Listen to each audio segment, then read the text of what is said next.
Archives of Prasar Bharati presents the timeless treasure of golden era.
The Potua painters are not exclusively from Bengal.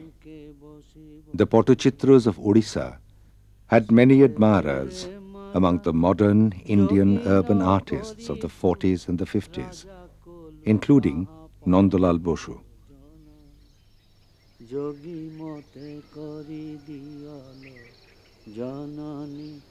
যোগী মতে করি দিয়া যেতে বেরে মাতা খেলুথিলি খেল তোর অঙ্কে বসি বসি সেতে বেরে মাতা যোগী ন করি তু রাজা কলু. So we made a trip to Odisha's premier folk arts and crafts village, Raghurajpur, in the Puri district.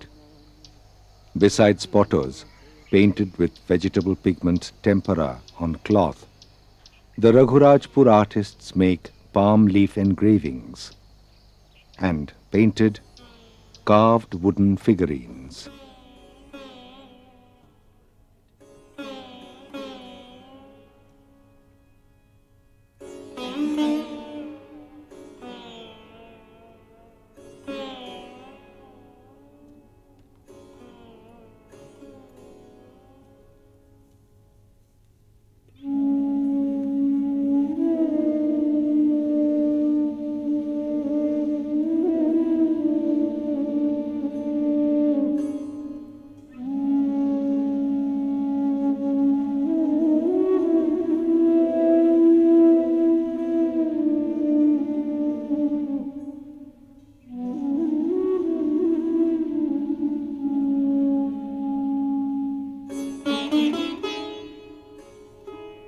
We first met Jagannath Mahapatra. He is the recipient of a Master Craftsman's Award from the Government of India.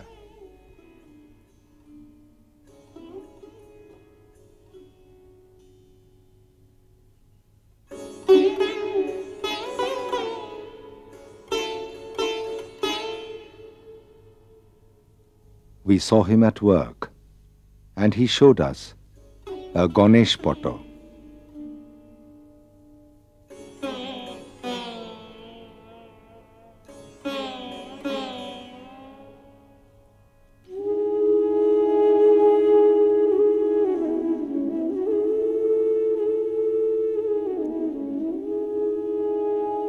A potto with Rudra Shiva as the central figure.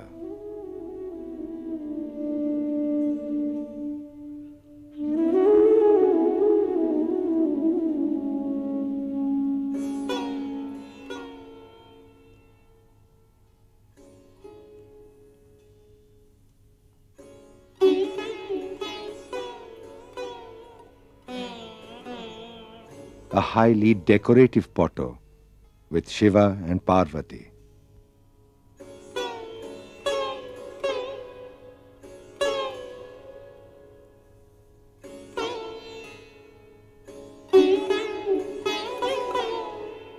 Then he showed a potto depicting Jagannath's victory over Kanchi.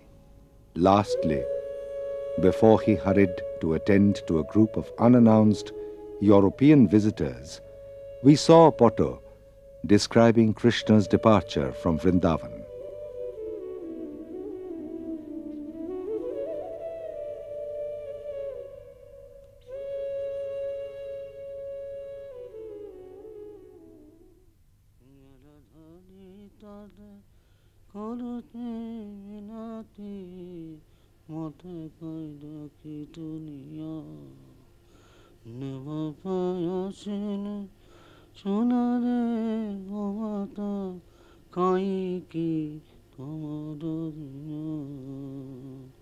Another national award-winning Chitrakar, Chandrasekhar Das, engraves lines on palm leaves.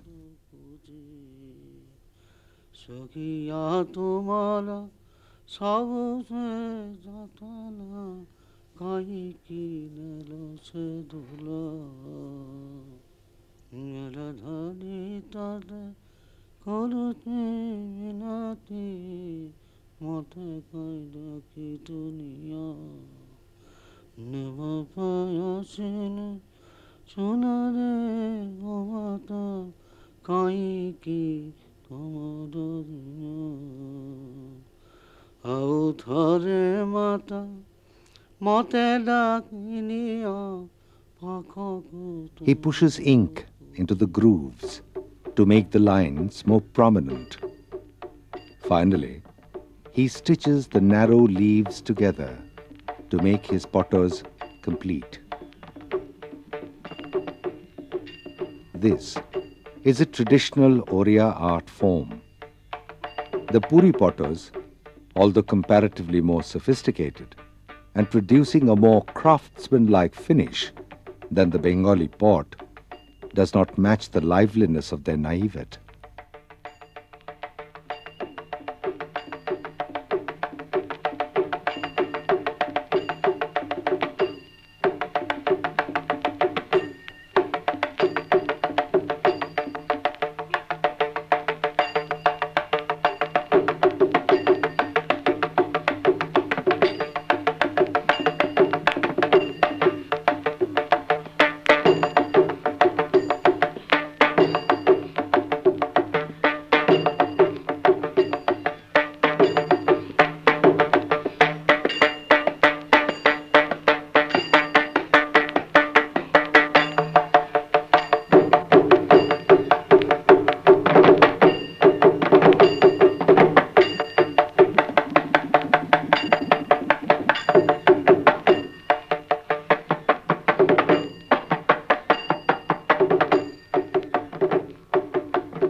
The Andhra Patt tradition, now almost extinct, has influenced a number of contemporary painters like Vaikuntham and sculptors like Ravindra Reddy.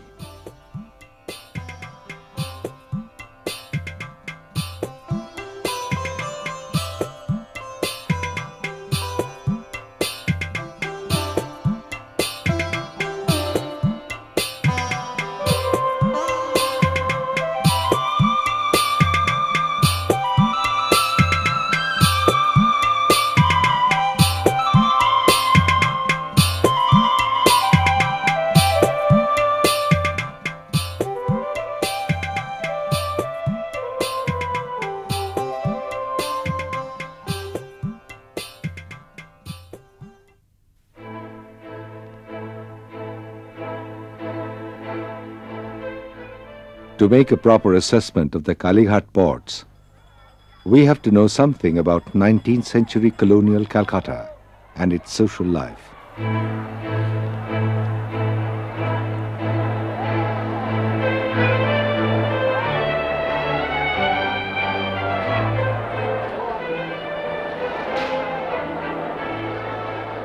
The Kalighat ports were created in response to the social changes brought about by the colonial urban situation.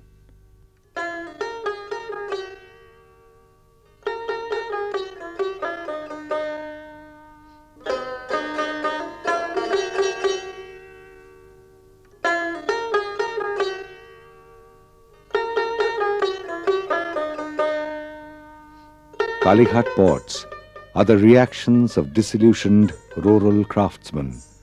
Apart from secular subjects, the Kalighat Potuas also painted Puranic divinities.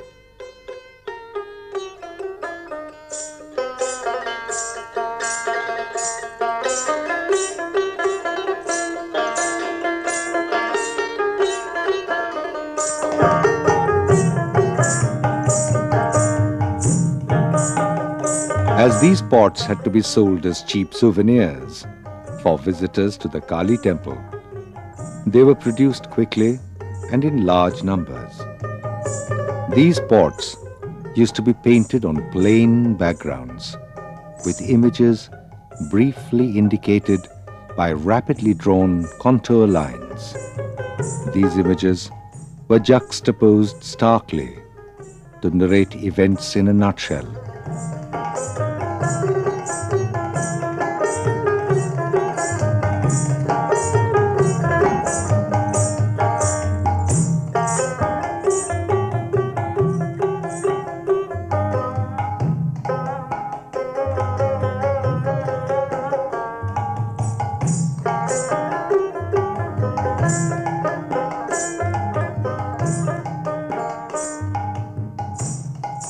They often turned out to be wry commentaries on the culture of the Babu gentry of colonial Calcutta.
By the 1930s, the century-old Kalighat tradition slipped into history.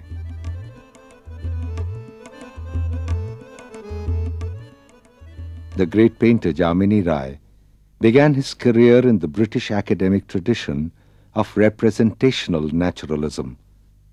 He was, however, disillusioned with the illusion of realism and started traveling the path that Western art took from post-impressionism to Fauvism. The Fauvist conception of painting as images transformed into linearly defined, flatly colored shapes and planes on a flat, two-dimensional pictorial space led him to see the Bengal pot in a new light. Coincidentally, in this rediscovery of the authenticity of rural art, the Gandhian political ethos of the 20s, Tagore's ideas on rural reconstruction, and Guru Shodai Datta's wide-ranging collection of folk art played important roles. As an expression of his gratitude, Jamini Rai made a gift of his early experiments in improvisation on pot painting to Guru Shodai Datta.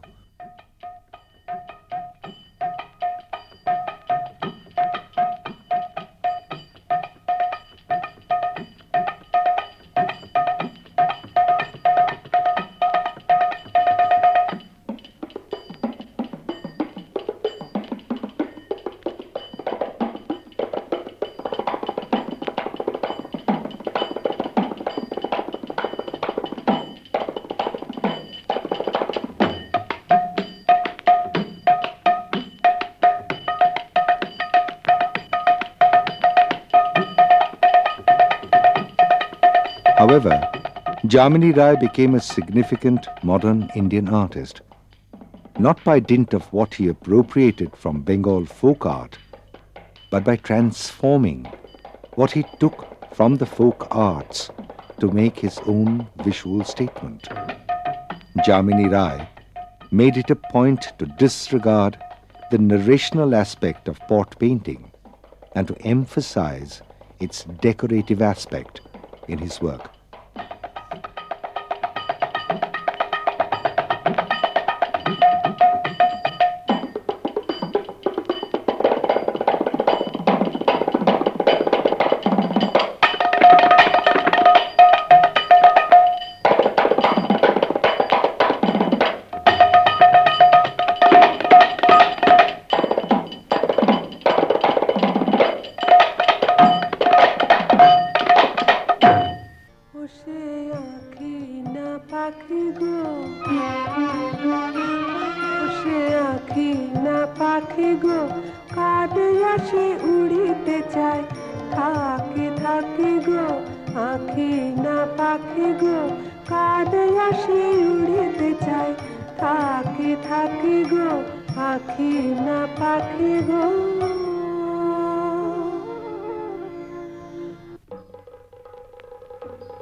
Nandalal Bose, another master painter, was an exact contemporary of Jamini Rai. As a disciple of Abanindranath Tagore, he was initially interested in illustrating myths and legends. His early stylistic inspiration came from the Ajanta murals and from classical Indian sculpture. His move from Calcutta to Shantiniketan in 1921 brought Nandalal closer to rural life. This experience made him a convert to the social, cultural and political ideas of Tagore and Gandhi.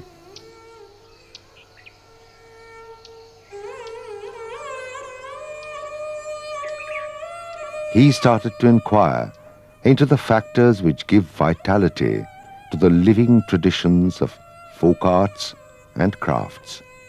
This led him to creative experiments with pot painting, and he produced an exuberant body of work.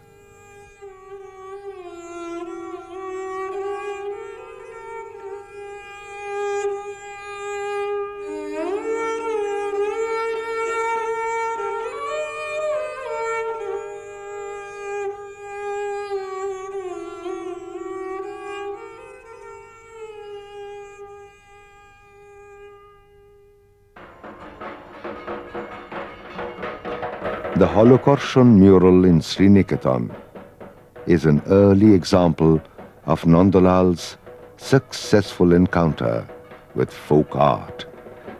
Holocarshan, or the first ploughing, was made into an annual ceremony by Rabindranath Tagore. Nandalal's mural celebrates this occasion.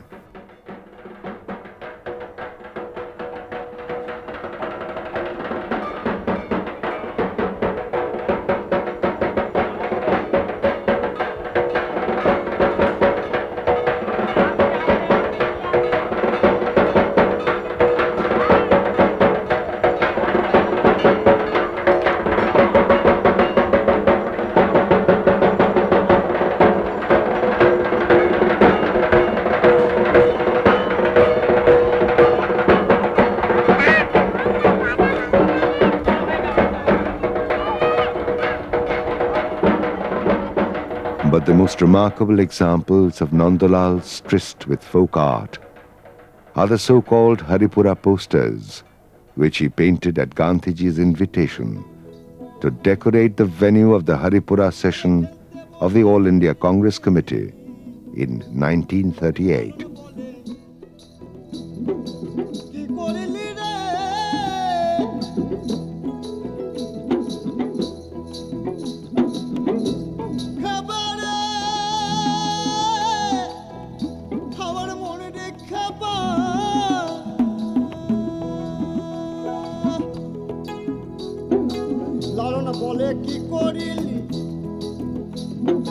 These are on the subject of the vocations of rural artisans and farmers. The posters are a highly successful individualist transformation of the stylistics of pot painting.